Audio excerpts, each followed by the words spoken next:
केला बेचने वाली चुड़ैल। एक बार की बात है, जादूपुर नाम के एक गांव में करतब दिखाती एक औरत एक रेड्डी के लिए गांव में आती है।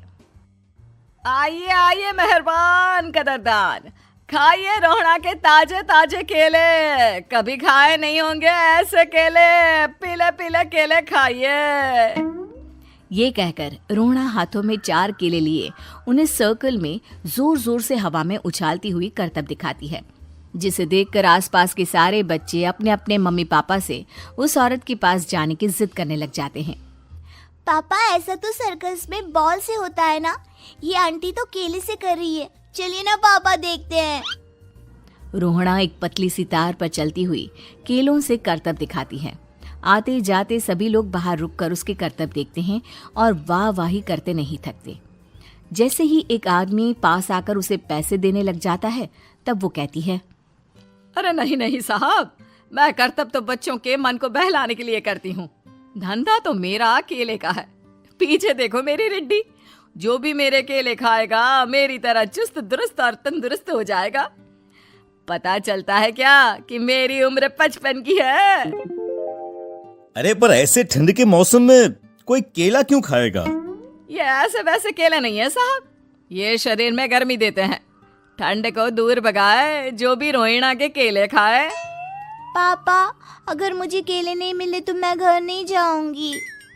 तभी उसके पापा कहते हैं कि बेटा, केले ठंड में कभी गर्मी नहीं देते। ये सब कहने की बातें हैं, सामान बेचने का तरीका है इनका। पर पिंकी नहीं मानती। मैं केले खाऊंगी। पिंकी की जिद के आगे नत्थू हार जाता है और उसे केले खरीद कर दे देता है। पिंकी खुश होकर केले घर ले आकर खाती है। अब मैं भी करतब करूंगी, कितना मजा आएगा। जादुई केले।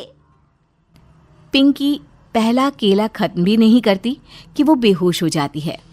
दूसरे केले से एक काला धुआं आता है और रोहड़ा चुड़ैल बनकर बाहर निकल आती है।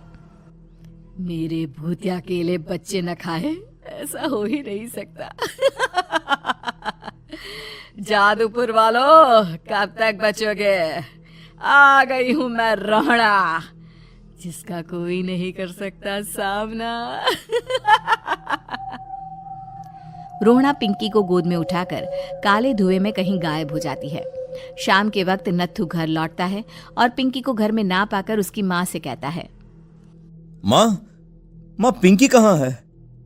अरे बेटा, उसे तो तू सुबह करतब दिखाने ले गया था ना, फिर कहाँ वापस आए तुम दोनों?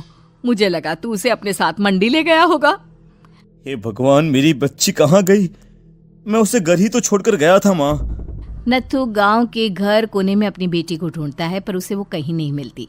परेशान होकर आखिर रो रो कर नत्थू हिम्मत हार कर घर लौट आता है। अगली सुबह रोहड़ा फिर से करतब दिखाने आती है और इस बार पिंकी की तरह रोनी केले खरीद लेता है। 50 रुपए दिए थे पापा ने, सारे पैसों की मैंने केले खरीद लिए हैं। अब मैं भी आंटी की तरह ही करतबबाज बन जाऊंगा।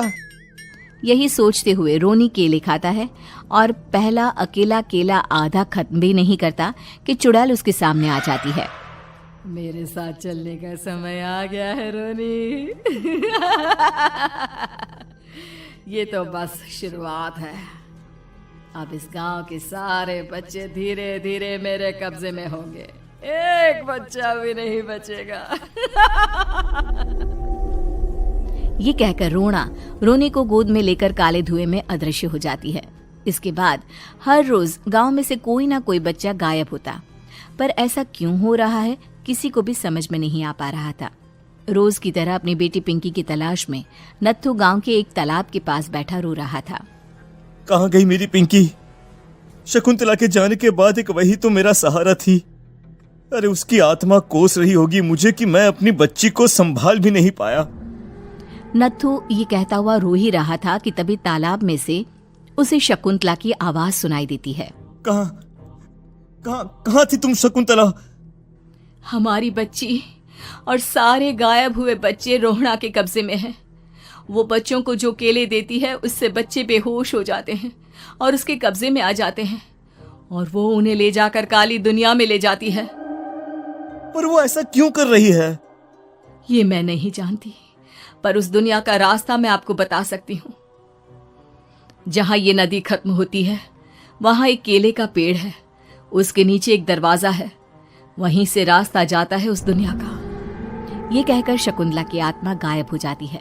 गांव के सभी लोग झुंड बनाकर उसी रास्ते से काली दुनिया में चले जाते हैं और वहां देखते हैं कि सारे बच्चे वहां काम कर रहे थे। पापा मुझे ले चलो यहाँ से। पापा पापा। सभी बच्चे अपने मम्मी पापा से लिपट जाते हैं। तो तुम लोग यहाँ तक आ गए? क्यों हमारे बच्चों को पकड़ लिया तूने? तुझे शिकार ही बनाना है तो ले, हम सब आ गए हैं, हमें खा ले। नहीं, मुझे बच्चे चाहिए। मेरे बच्चे के बदले तुम लोगों के बच्चे। क्या मतलब? मैं इसी गांव में रहने वाली एक औरत थी। केले की चोरी के इल्जाम में मेरे बेटे को गांव वालों ने इतना मारा कि वो मर गया। उसी दिन मैंने ठान लिया कि गांव वालों का भी वही हाल करूंगी। कुछ दिन बाद बेटे के चले जाने के दुख में मैं भी मर गई और मेरी भटकती आत्मा एक चुड़ैल बन गई। और फिर मैंने बदला लिया तुम सबके बच्चे छीनकर। बर्दाश्त नहीं कर पाए ना? सोचो मुझ पर क्या बीती होगी। हमें माफ कर दो रोना। पता नहीं ये किसकी गलती थी, पर हम सभी माफी मांगते हैं। हमारी खुशियां लौटा दो, तुम भी तो एक माँ हो। गांव वालों की बात सुनकर रोना का मन पिघल जाता है और वो बच्चों को छोड़ देती है। उसके बाद काली दुनिया बच्चों के लिए जादुई दुनिया बन जाती है।